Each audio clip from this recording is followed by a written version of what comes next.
Hello and welcome to another edition of Motor Cars Enthusiasts. Right off the bat on the old show today. Yes, this is going to be a Top Gear special. Now, right off the bat, if you haven't seen the show, I am going to let off a fair amount of spoilers, so if you want to wait until after you've seen the episodes, I would suggest waiting on that deal. If you don't really mind, you can go ahead and check it out anyway. So, right off the bat, we're about, 26, 27, 28 hours past the UK launch of the brand new episode of Top Gear on the BBC. We're still probably about 4 hours, 5 hours away from the launch here in the United States on BBC America. But let's get right into the action of what I thought about this, as this is the fat, bald perspective. Yes, you're going to hear exactly what a fat, bald guy thinks just what about the brand new Top Gear. Right off the bat, I was a little bit off in this deal. I really wanted to kind of come into this clean and fresh without seeing any outside stimulus. Didn't want to see any reviews. Right off the bat, I checked out the BBC page to actually see what the numbers were as of last night, and they were reporting 4.4 million folks tuned in to the brand new Top Gear franchise, which sounds pretty doggone good. Sadly, they had a review on that, which wasn't very glowing about the show. In fact, that young man on a radio show claimed that he thought it felt exactly like Top Gear without the laughs. Checked in on the old Twitter sphere just to put out a tweet this morning.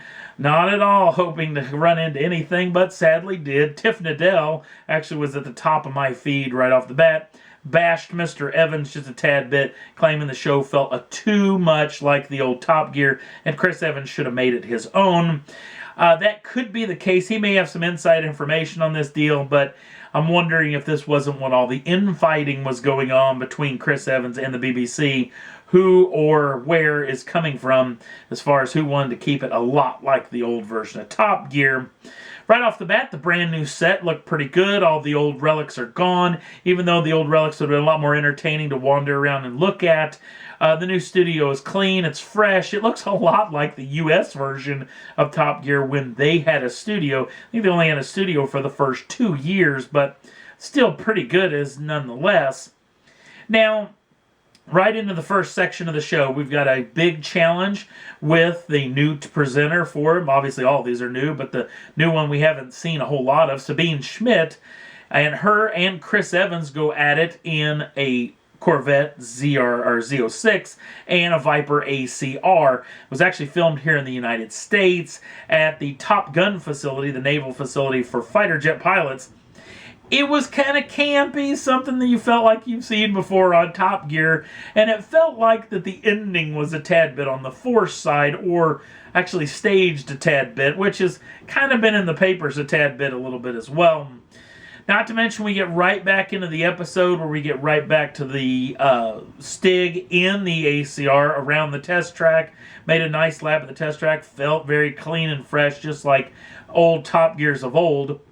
Then it come down to a US versus UK challenge where you got Matt LeBlanc, the new presenter on the show, and Chris Evans. These two guys, I'm assuming that this is going to become quite a theme. That you're going to have a UK versus Germany, that is Sabine Schmidt, and a UK versus the United States with Matt LeBlanc. So I'm assuming this is going to be a tad bit of a back and forth deal is going to go on between these folks. I don't know if this is exactly the case, but it just seems to me this might be what's going to happen a lot in these episodes. This one felt really disconjointed. They chopped it into 3 sections, and none of them really felt like they were the same challenge to me. They kind of felt like that they were offshoots of each other. Still, had some laughs, was very entertaining, even though the ending, again, was a little bit forced and seemed a little bit staged as well. That being said, I still found it to be pretty entertaining. Now let's move into one of the biggest shockers, the reasonably priced car segment. Now they've gone back to the old adage of having 2 folks in the car, or at least 2 celebrities, this being Gordon Ramsay and Jesse Eisenberg. 2 totally opposite people, one of them being a car guy, a TV host, and not to mention a famous chef. The other one being a stage and film actor, comedian, who isn't a car guy at all. And actually, Mr. Gordon Ramsay is a very good driver. I see Mr. Eisenberg was kind of scared about the whole situation as a whole. That being said, very good segment, very entertaining, and then the big shocker is the reasonably priced car is basically gone in favor of a 130 brake horsepower Mini Cooper, which isn't really reasonably priced in any way, shape, or form. It's still a rather expensive automobile, especially from what they've been coming from. The other odd thing, the first time you see the car, it's actually covered in mud, and you're thinking, what in the world took place with this thing? Well, they've changed a lot. Now it's a rally course or a rallycross course. So after you come out of the starting line, you go through the first corner, but you don't go through it. You go right off-road. There's a water splash session, a heavy cornering, and then you come out right around the hammerhead. Kind of takes a lot of the challenge out of the hammerhead. Now, instead of going on to the back straight, you go right back off-road off of the hammerhead, and then you go over a jump, over a handbrake corner, and you re-enter the course right where the follow-through is. You go past the tires, through Bacharach, and through Gambon cornered right onto the start straight. Now, the times are actually really, really close. I think it was a 142, 143, something like that, was one of the quickest laps around the reasonably priced car. Mr. Ramsey did it in just over a $1.50, so it was very, very close in time-wise, but I really felt that this was pretty entertaining to actually watch. That being said, with the type of weather that they have in the UK, and there's going to be a fair amount of mud out there on a lot of occasions, that's going to make it real interesting. Not to mention the heavy upkeep it's going to be to try to keep the actual Top Gear course cleaner for actually filming and for the Stig to actually make his laps. Not to mention there's going to just come a time when somebody's going to hook a rut and roll one of these cars pretty aggressively, so that may not be the world's greatest thing to see happen. That being said, very enjoyable nonetheless. Now, as far as the show was overall, I found it to be very enjoyable. I had a good time watching it, and I think that I got a buddy in London. I actually asked his impressions on the show.